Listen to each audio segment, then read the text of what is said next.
Good afternoon, YouTube people.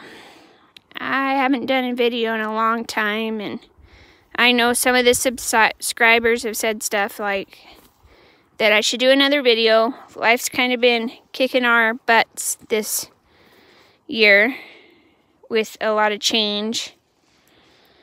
Sweet Pea's enjoying her dried out fall time grass, but it's been kind of one of those years. So we were on the subject I'm going to talk today about is how you can ruin a good mare. Because I don't know if many of you guys have owned mares, but those that have owned mares will understand they're a little bit different. And I'm not being sexist, I'm just saying they're a little bit different than a gelding. Because a mare, she'll give you her whole heart if you treat her right. If you treat her fair and you give her a good hand and you treat her right, she'll do anything. She'll die trying for you. Mares are special that way. But you piss them off and you want to talk about something that can hold a grudge. That's a mare. A mare can hold a grudge. She will not forget what you done to her.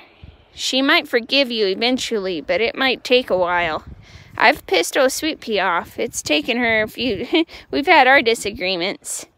She forgives me in the end, and I forgive her, but we've had our disagreements too. So, but it all comes out to how you start a horse too. If you... Got an itch.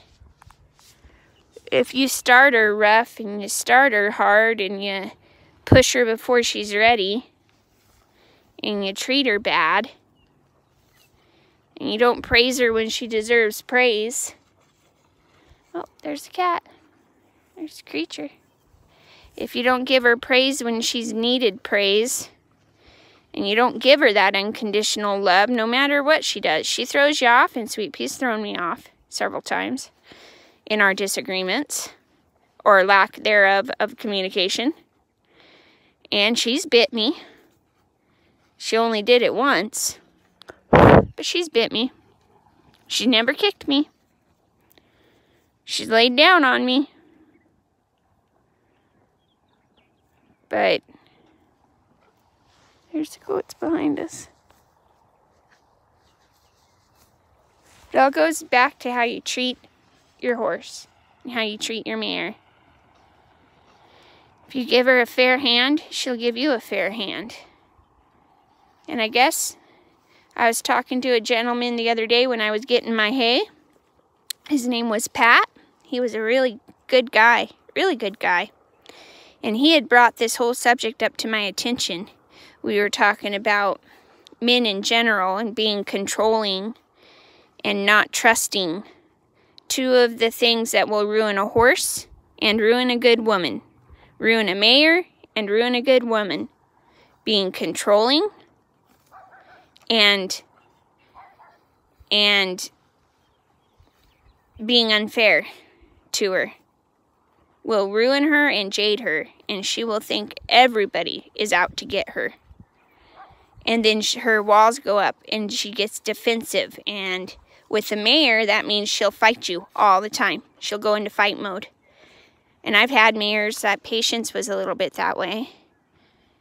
They get in fight mode, and instead of trying to run away, because they're not, you aren't giving them the opportunity to run away, they'll stand and fight you.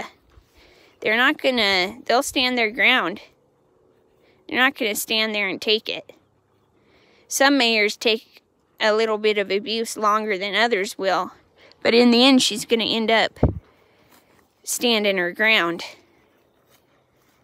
And that's the way a woman is too.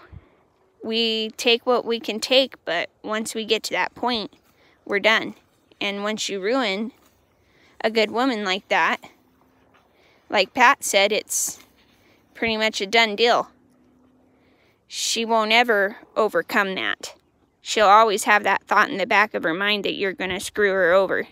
Same with a mare, same with a horse.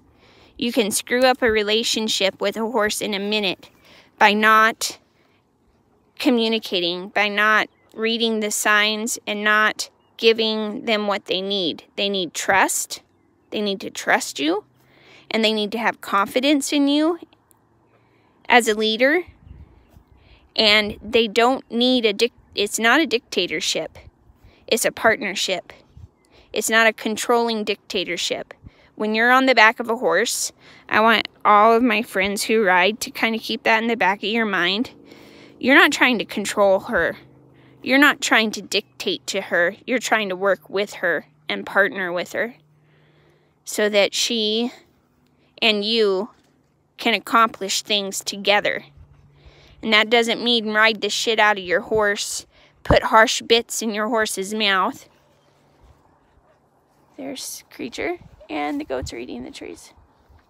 That doesn't mean put harsh bits in their mouth and get big spurs, and you're going to force this mare to do what you want her to do. And you can do that. You'll get a result. But the result you're going to get is she's going to do what you tell her to do because she's loyal and obedient.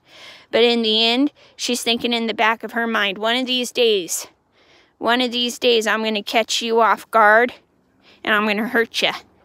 I'm going to hurt you just the way you've been hurting me this whole entire time. I don't care if it's unloading you on your ass, which if it's gone to that point, you probably deserve it.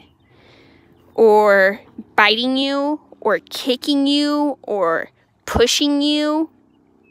She's going to do it just to get even with you because she didn't forget about all those times you gouged her in the side with the spurs. She didn't forget about all those times you jerked her mouth off with that metal bit. She didn't forget about all those times you hurt her. And humans are the same way. Human women are the same way. We don't forget. We remember. We might pretend and forgive. But we're just waiting for our chance to get even.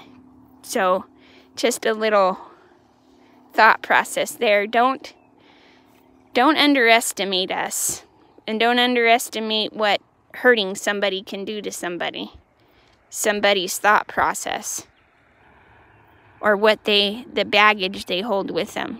Don't underestimate that. And don't underestimate the kind of baggage you can give your horse. So be very conscious of your disagreements and how you make up with your horse and make up for those disagreements you had or lack of communication, and how you forgave each other. So think about how forgiveness is given and how you treat and how treatment is given. But anyways, so that's my soapbox for this evening as we are out here with Miss P and the goats, Basil and Sage, and Creature is around here somewhere in the grass normally. I don't know where he is. I don't know where Creature laid down, but he's out here too somewheres.